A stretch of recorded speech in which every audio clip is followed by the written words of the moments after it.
Buenos días, mi nombre es Ricardo Garnier. En este momento voy a hacer una pequeña disertación de lo que corresponde a modelos gerenciales. Vamos a comenzar por definir de qué se tratan estos modelos gerenciales.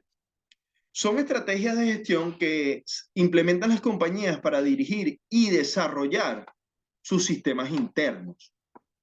Hay varios modelos gerenciales que se aplican en las diferentes organizaciones, que tienen que tener siempre en cuenta y muy claro de que estas organizaciones son vivas y a su vez conformadas por diferentes seres humanos.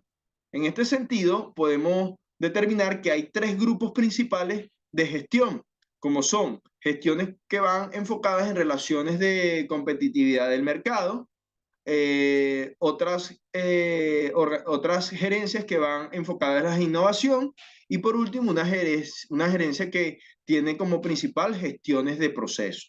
¿Ok?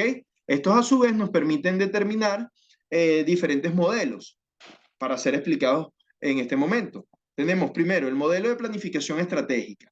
Este modelo de planificación estratégica tiene como preocupación fundamental la formalidad de los procesos de gestión y de acomodar cada línea de acción que la organización tenga que tomar para poder, estos a su vez, permitir alcanzar los objetivos estratégicos planteados.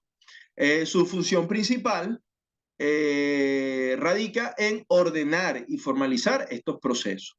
¿Ok? Tenemos los modelos de calidad total.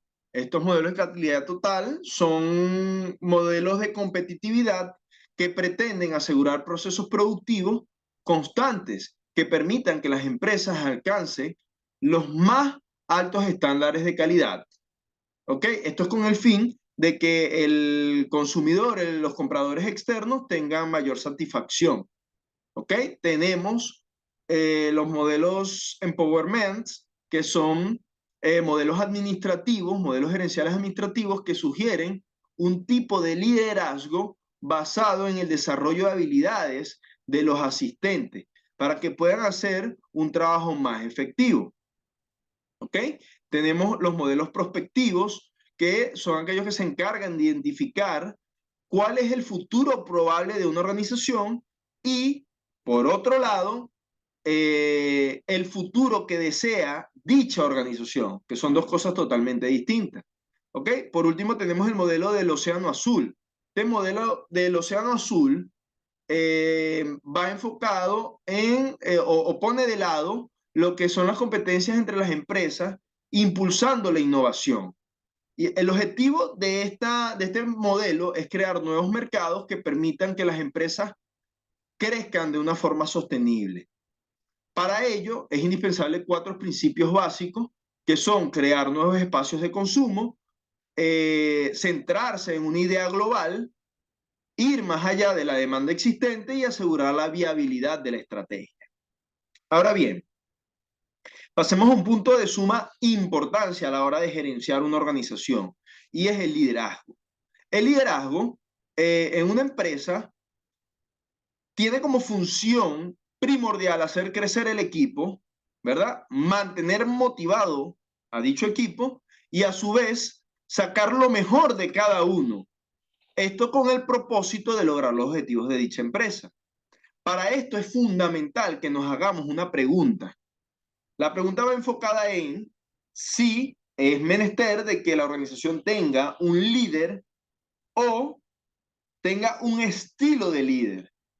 Entonces, para responder a esta pregunta, tengo un estilo de líder que se vaya acoplando a las circunstancias de dicha entrega, entonces, de dicha empresa, para asegurar o para explicar esta pregunta, existen los diferentes estilos de liderazgo, los cuales en este caso tenemos liderazgo Leiser-Pfizer. ¿De qué se trata este liderazgo? Se basa en el principio de que los trabajadores tienen la competencia y la experiencia necesaria para desempeñar su labor. Entonces, en este sentido, el líder hace que su equipo se sienta más valorado. Tenemos el liderazgo democrático, que es aquel que fomenta el diálogo y hace que los trabajadores se sientan parte de la empresa y evidentemente al ellos sentirse parte de la empresa, pues mejoran la productividad y con ello cumplen con sus objetivos. Tenemos también el liderazgo transaccional, el cual el líder en este caso se basa en premiar a los trabajadores por su desempeño y estos, al ser premiados, se incentivan y logran cumplir con los objetivos. También tenemos el liderazgo transformacional, el cual impulsa la innovación, no le teme afrontar a los riesgos y entonces en este estilo de liderazgo que se fomenta mucho la comunicación, entonces participan también creativamente inspirando al equipo. El líder es bastante versátil en este aspecto. Tenemos también el liderazgo situacional, que se adapta a las circunstancias y conoce la madurez de sus trabajadores y las necesidades de su empresa. Entonces, teniendo estos dos puntos, como es la madurez de los trabajadores y las necesidades de su empresa, él trabaja en función de buscar un estilo de liderazgo, ¿verdad? Que se pueda acoplar a dichos requerimientos. ¿Ok? Ese es el situacional. Por último, tenemos el liderazgo en la era digital. Este liderazgo en la era digital, que tiene como características fundamentales la flexibilidad de adaptarse a la volatilidad, tienen constante formación, eh, tienen bastante capacidad de comunicación, el liderazgo es colaborativo, entiende a la perfección el tema de la revolución digital. Entonces, este tipo de liderazgo con todas estas características permite gestionar de una manera más emocional a su equipo. ¿Ok? Es muy difícil no dejar de hablar cuando se tocan temas como el liderazgo de la manera en cómo se maneja el líder, si de una manera carismática, donde haya una interacción con su equipo a través del carisma y de la actitud que él tenga, ¿ok? Así él tenga el conocimiento o no tenga el conocimiento necesario para estar en el puesto en el cual está desempeñando, o un líder que sea burocrático, es decir, que simplemente dé las órdenes y se cumplan por tal, no importa si él lo dice con carisma, si él lo dice con decencia. Entonces, hay una cuestión, un roce, una forma de diferenciación que existe entre el líder carismático y el líder burocrático, que a la hora de poder decidir, entra en juego mucho la personalidad del gerente que asuma determinado rol y también la organización a la cual pertenezca. ¿Ok?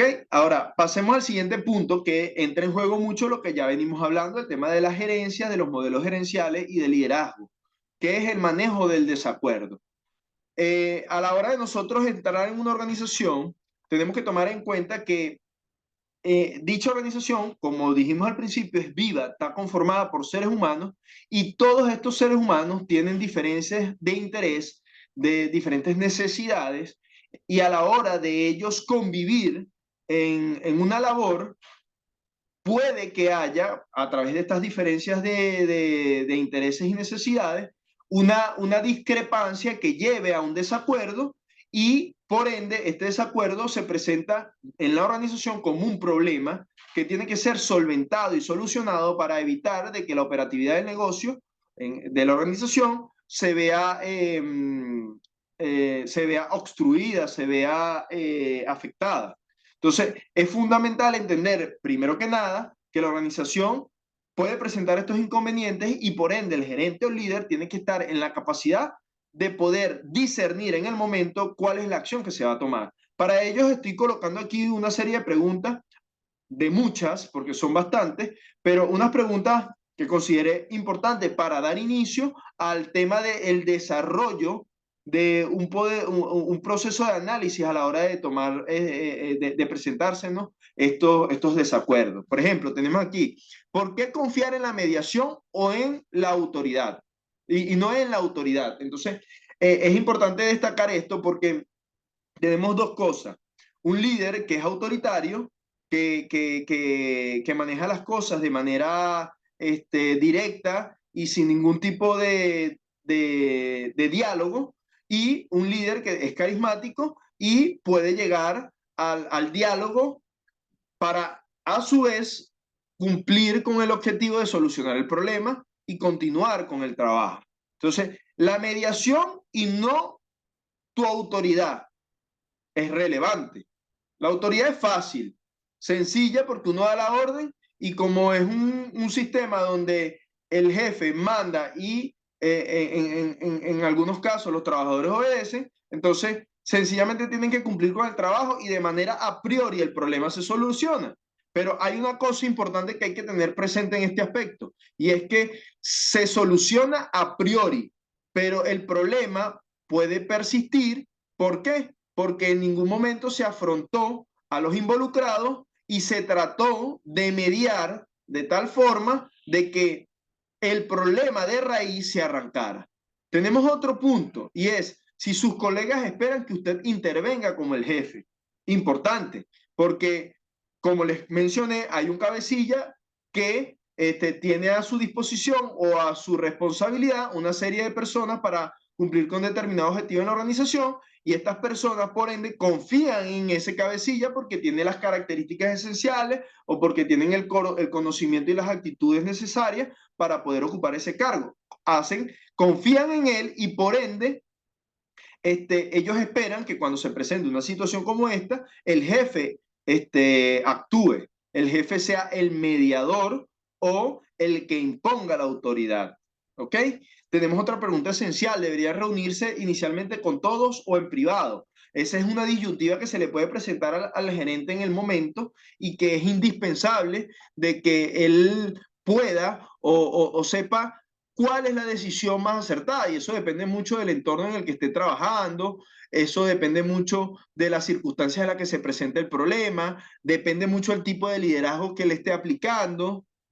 Entonces, es fundamental que se tome esto como referencia. También tenemos muchas otras preguntas que se puede uno plantear, pero que no voy a extenderme mucho en esos puntos por cuestiones de tiempo, pero dice, por ejemplo, ¿cómo puede avanzar hacia un acuerdo el gerente en base a la problemática? Duración limitada del problema, ¿verdad? ¿Qué no se puede, qué no puede ocurrir después de eso? ¿O qué acciones se deben tomar? Entonces son cosas de que cuando se asume el cargo de gerente, pues se tiene que ir trabajando y se tiene que ir a través de la experiencia, pues aprendiendo. ¿Ok? Pasamos al siguiente punto, el estudio del caso. ¿Qué es un estudio de un caso? Bueno, básicamente el estudio de un caso es profundizar en la situación particular en un lugar de una encuesta, en lugar de una encuesta estadística de gran alcance. Se trata de un método utilizado para reducir un campo muy amplio de investigación hasta lograr un tema fácilmente investigable. Es decir, abarcar un tema e ir a la solución de determinado caso, determinado tema. Y para ello es esencial, ¿verdad?, que tengamos presente lo siguiente. Las investigaciones tienen que ser diseñadas, ¿verdad? Y es útil probar si las teorías o los modelos científicos que se presenten en el marco de la organización se pueden llevar o pueden servir en el mundo real, ¿verdad? Entonces, en este sentido, tenemos un patrón de una forma, la forma a la cual nosotros podemos discernir este caso. Por ejemplo, lo primero que tenemos que hacer es diseñar la investigación y el estudio. Y este puede ser centrado, puede ser específico y tiene que ser muy, muy interesante. Ajá. Puede ser un intento de probar una teoría en un caso típico o puede ser un tema específico que es de sumo interés. ¿Ok? Fundamental. Luego de que se tenga el tema, ¿verdad? Se empiezan a hacer los análisis estadísticos que pueden ser demostrados por índices, por diferentes índices y diferentes metodologías que nos ayuden a determinar de manera visual de qué se trata el tema en cuestión y que la explicación sea bastante minuciosa y detallada para luego llegar a la posible solución que se vaya determinando en este estudio del caso.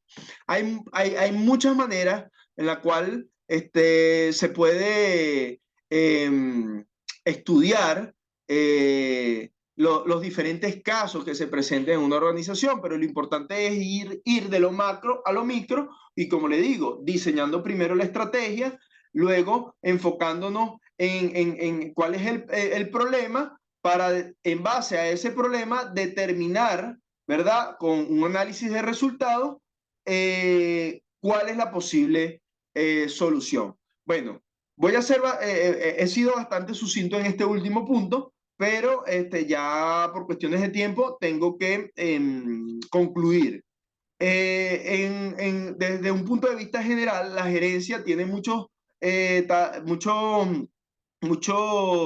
tamices que tienen que ser tocados para que pueda ser ejercido de una manera bastante efectiva y bastante eficiente. Importante tocar muchos de estos puntos, lo que es el liderazgo, lo que es la resolución de problemas, el estudio de los casos para estos problemas y a su vez también el manejo del desacuerdo en cualquier ámbito laboral que se pueda presentar en dicha organización. Esto es todo, muchas gracias por su atención, me despido. Como les dije, mi nombre es Ricardo Garnier, nos vemos próximamente. Muchas gracias.